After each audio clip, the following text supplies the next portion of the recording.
Então, estimado, o que é esta garrafinha aí? Você trouxe um chazinho? Como eu sou um cara bondoso, então quero deixar uma recordação para você degustar de uma legítima tcheca Bernard, que existe desde 1597. Isso é cerveja? Isso é cerveja tcheca. Tcheca, olha só que espetáculo. Ela lubrifica os pruridos sensitivos degustativos. Como é que é? Repete. Como é que é? Repete. Como é que é? Repete. Não tem repetição. A cerveja antigamente era com esse tipo de válvula aqui? Não sei. É porque olha que isso aqui é um Não, espetáculo. isso é que nem champanhe, né? Isso aqui é um espetáculo, olha. Não, isso é coisa Show de boa. bola. É 500 ml. 500 ml, É, show tem de mais bola. uma boa ali que é 597. Estimado, Aqui- aí para nós encerrar esse assunto do seu retorno para o Rio do Sul, você se estabeleceu no escritório Dr. Hélio Rubic, que era na Carlos Gomes. É, Carlos Gomes, ali onde era a loja de calçados, Pérfolo, embaixo da Dona E ali Norma. você ficou até ir para o TRT. O TRT. O Hélio foi antes já como procurador do Estado. Ali nós ficamos ali juntos, quase 25 anos, eu acho. Como é que foi essa convivência com Hélio Rubic, que é uma figura também ímpar, diferenciada? Ah, foi uma época de muito trabalho, né? Tanto eu como o Hélio, né? O Hélio é um profissional de primeira linha, né? Então nós ficamos ali juntos esse tempo todo, né? Tínhamos poucos advogados em Rio do Sul na época. Na época muito tinha pouquinho. 9, eu acho. 9, né? É, Hoje nós temos aqui em Rio do Sul uns Hoje 300. tem uns 900, eu acho. Tem isso tudo, doutor Frederico. Na época tinha pouco, né? Como é que você vê, antes eu ia esse negócio, como é que você vê a advocacia hoje? Olha, As faculdades de direito? olha, para começar, em Santa Catarina tem 44 a última vez que eu soube. Faculdades de direito? De direito, mas a nossa unidade aqui agora é centro universitário, eu acho, né? Tem Ituporanga, tem Itaió, tem lá. Eu lecionei um ano ali, né? Você deu aula na universidade? Então, olha, a grande coisa é o exame da OAB. Que é o que Ali seleciona, né? você é totalmente favorável. É. Por quê? Porque o nosso nível está abaixo de educação? O pessoal não estuda para saber, estuda para passar. E a diferença é de dia para noite, né? Não é só passar, Claro, é saber. Saber, você estudando é uma coisa, você cai na prática, né? Por exemplo, o Código Penal não diz que é proibido matar. Ele diz lá, matar, pena, de 12 a 20, de 6 a 20, de 12 a 30, né? E aí tu cai, como é que foi? Ah, eu fiz legítima defesa. Tu vai ver, ele correu atrás do cara e matou ele pelas costas. Mas ele quer que tu defenda, né? Eu, por exemplo, fui recomendado para fazer júri. Eu fazia júri no estágio lá em Passo Fundo. Eu recebi nota 10 lá porque tinha o Caçapava, mataram o Caçapava lá, que saiu da p*** do Copacabana lá.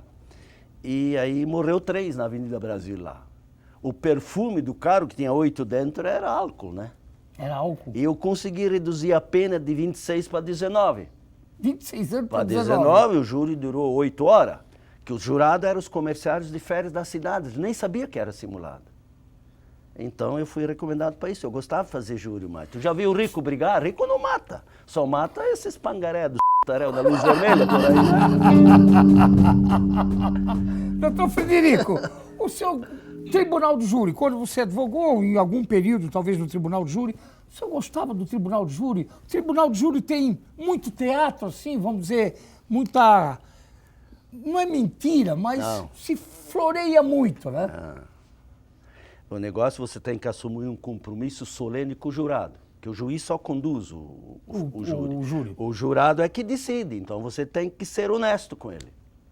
Dizer, falar o que está nos autos, né? Porque quando o cara começa a inventar, por exemplo, eu estudava o processo. Uma vez fiz um processo de Ituporanga, que o padrinho matou o padrasto e o arendeiro, ele deu 2 tiros de Winchester, o Ninica lá. E absolvemos ele de 6-1 no primeiro júri. Por quê? Porque eles combinaram para ir lá matar o cara, só que eles não sabiam que o cara tinha uma espingarda velha e comprou uma Winchester. Aí eu assumi um compromisso solene com os jurados, e o assistente de acusação era o Zé Batista. Aí o Zé Batista inventou de dizer que tinha um urubu lá. Eu digo, não é urubu, foi um gavião, por isso que ele comprou. Isso está na página tal, na linha tal, de 16 linha para cima. O promotor foi conferir, né? E fechou. Fechou, porque eu marcavam as coisas. Aí tu explorava isso, aí o jurado ficava olhando para ti como Aí, quem... aí vem a credibilidade Exatamente, do que você tá passando. exatamente. Aí o jurado acredita naquele que está falando a verdade. Exatamente. E eu aprendi na psicologia do júri, de testemunha, que interrogar uma testemunha é uma coisa muito sensível, né? Você tem que ficar de olho, né? Por exemplo, a testemunha que não te encara, que fica olhando para baixo e para o lado, é fria. É fria, né? É fria. E o jurado, quando você está falando, você sabe quantos votos são a teu favor e quantos são contra. Como você sabe? Porque o jurado te encara. E eu sempre soltava também umas tiradas assim. Como, por exemplo? Depende do júri, Depende né? do júri, Depende né? do júri. Depende da Aí o história. jurado, às vezes, dava um sorrisozinho assim, bem escondido no lado do beiço. Já né? era um Aquele voto- era garantido. Era garantido. E o outro que ficava ali, botucudo, esse era a conta. Mas quando o promotor falava, os botucudos ficavam acesos. Então tu sabia, eu dizia para ele, ó, vai ser 6-1. Ô, estimado, como é que você vê todas essas lambanças de Lava-Jato, essas porcaria toda que tem por aí? Olha, eu vou dizer uma coisa. Um processo meu foi para o Supremo só. Negócio de tributo aí. Eu, uma época, ocupava para a Fazenda Estadual aqui. Ainda falsificaram o meu nome, em vez de Pepla, botaram Peplan. Né? Mas era de pouca importância. O que eu acho, no fundo, eu acho que o Supremo Tribunal Federal não devia existir. Devia existir uma Câmara Constitucional no Superior Tribunal de Justiça, que a maioria do povo não sabe o que é Supremo Tribunal Federal e Superior Tribunal de Justiça.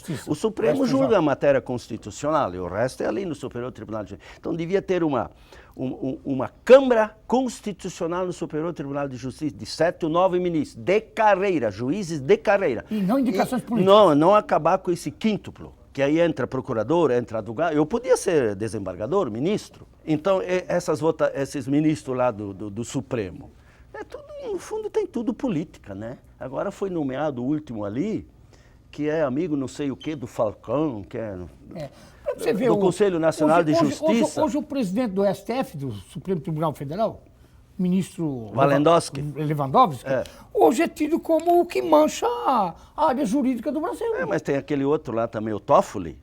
Dias Toffoli. Dias Toffoli fez 2 concursos para juiz em São Paulo, nunca passou na primeira prova.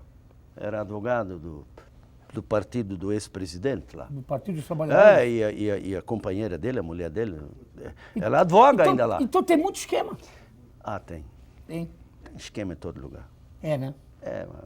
É nojento? É nojento. É nojento. É nojento. Eu nunca me envolvi em nada dessas coisas. Eu nunca fui jantar, almoçar em casa de juiz, de promotor e coisa. Nunca precisou. Né? Porque eu acho que você tem que ter uma linha, uma conduta. Eu aprendi com meu pai isso. O problema hoje se fala tanto em crise econômica, crise política, estimado. O problema, isso existe, evidente, gente, é notório. Não existe uma crise muito maior que a da ética? O problema é o seguinte, a ética o que é? Eu equiparo com a moral. Por exemplo, o homem que perdeu a moral, tem alguma coisa para perder ainda? Não, já perdeu tudo. É a mesma coisa que não é ético. Então, isso vem do berço, né? Por exemplo, quando eu fiz essa confirmação, o pai me chamou num canto lá e diz, olha, meu filho, o homem tem que ser trabalhador e honesto. É do trabalhador e honesto. E disse mais uma coisa, e nunca gaste o dinheiro que você não ganhou ainda. Quer dizer, não gaste na frente. Não recebeu, não gasta. Dinheiro maltratado não volta. E mais, dinheiro não aceita desaforo também. Agora, o nosso povo foi iludido, financiaram o que não deviam financiar, compraram o que não deviam comprar. E estão quebrados. Meu Deus do céu, né? Eu, por exemplo, eu estou lendo o Jornal de São Paulo desde o dia 2 de maio de 1967. Sempre o jornal... Todo dia, ele vem às 3 horas, ele está lá em casa. Não tem notícia boa. Só ruim. Só ruim. A Vejo, assino há 30 anos. E assisto o jornal da Globo, da Band, da Record, eu assisto tudo. E ainda assisto a Deutsche Welle, hoje às 11h30, que vão falar amanhã, eu já estou sabendo lá da Europa. Você é um homem, se considera um homem muito informado? Eu me considero informado. Não vamos ser um expoente, Mas eu estou por dentro das coisas, né? Porque eu acompanho tudo, né? E agora eu tenho tempo, né? Eu leio muito, por exemplo, agora estou lendo o livro o Capitalismo do Século XXI, do Thomas Piketty, né? Que já foi um líder aí, né? Então ele está achando que a educação também não resolve tudo. E é um livro bastante técnico, pesado, né? Estimado, a atuação da nossa Polícia Federal, principalmente nesse episódio do Lava Jato, o Mensalão já é uma coisa que foi, já, mas enfim, está aí na mídia continuamente. Mas hoje, o que está na boca do povo é essa operação Lava Jato. Eu tinha um Lava Jato lá em casa, queimou, joguei fora, porque eu estou com medo de ficar com essas coisas perto de mim, né? Lá em Essas casa coisas é bom nem ficar perto. Lá em casa proibi, porque ele estraga a calçada. E estraga mesmo. Eu acho que a Polícia Federal está certo. Certíssima. Tá fazendo... Eu lidei com a Polícia Federal. Uma vez ela veio atuar em Taió, porque queriam engatar alguém lá, de uma mulher, de um vice-prefeito lá, e depois não deu nada. E o pai fazia vinho lá. Aí eles iam tomar vinho na casa do pai, os delegados da polícia. Mas vinham dormir de noite aqui no Grande Hotel, lembra do Grande Hotel? Aí o Arlindo criava borboleta e engataram ele também. Aí fui advogado dele. Quando cheguei lá na delegacia, defensor, Frederico Pepla. O senhor é parente do seu Helmut Pepla em Taió? Eu digo, é meu pai. Aí ele disse para o outro delegado, era o Humberto e o Rogério, toma o salvo. O senhor vai para Florianópolis? Digo, todo mês. Aí eu tinha que levar vinho para eles, para os delegados da Polícia Federal. Quer dizer, na época, até a borboleta gerava o processo. É, porque borboleta, aí eu descobri que borboleta, o nome científico é Lepidopteros. E não podia pegar. Naquela época já era crime ambiental. E a turma pegava. Isso é 1960, por aí? 73, acho que era, Anos 4, 70, por aí. anos 70, anos 70. E aí eu ia para Florianópolis e levava vinho para eles lá, mas, né? mas voltando um pouquinho para nós ir ao nosso intervalo para encerrar esse assunto do Lava Jato. Se lambuzou, o Partido dos Trabalhadores se lambuzou nesse período de 13, 14 anos aí? Lambuzou. Lambuzou e lambuzou muito, porque bandalheira sempre houveram. Sempre houve. Por exemplo, eu acho o maior estupro da democracia brasileira foi o Fernando Henrique que fez ao introduzir a reeleição. Isso é um estupro, né? Ele comprou o Congresso inteiro também. Comprou, né? Porque ele achava que era o bom, e no segundo mandato se viu o que deu, né? Deu. Aí o ex fez o mesmo, né? Porque lembra que o Partido dos Trabalhadores dizia que o PT não rouba e não deixa roubar. Ninguém mais fala, né? Não, não falo mais. Então, convenceu a turma. Bom, vamos mudar, vamos botar um partido diferente lá, só que quando caiu lá, não é como eles pensam a política. O Collor, o Jânio Quadros quis dar uma ponta lá, fizeram correr com ele. O Collor inventou de não acompanhar o Congresso, porque o Congresso é que manda, É que né? manda o Congresso? E aí, agora está ali, né? Está de novo mandando. Não sei, estão votando hoje à noite aí umas coisas aí, né? É. Então, eles se perderam. Lamentavelmente, o primeiro mandato, acho que do PT, do Lula, foi bom, porque ele acompanhou a economia, que estava encaminhada. Internacionalmente, a economia estava boa, mas em 2008 deu aquela crise internacional com falência de banco nos Estados Unidos. Só que ele disse que era uma marulinha, né?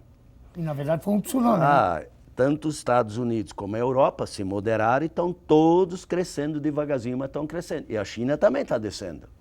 Nós só exportamos commodities. O que é commodities? Coisa que não é industrializada, é ferro, é soja, é milho, essas coisas. Porque a nossa tecnologia é muito pitoca do Brasil. Pitoca? Nós não temos um prêmio Nobel. Nós não temos. Há quem diga que o povo brasileiro é um povo mestiço e ignorante. Quem sabe? Por exemplo, a Argentina tem meia dúzia de prêmio Nobel. Nós não temos nenhum. A cultura lá é outra.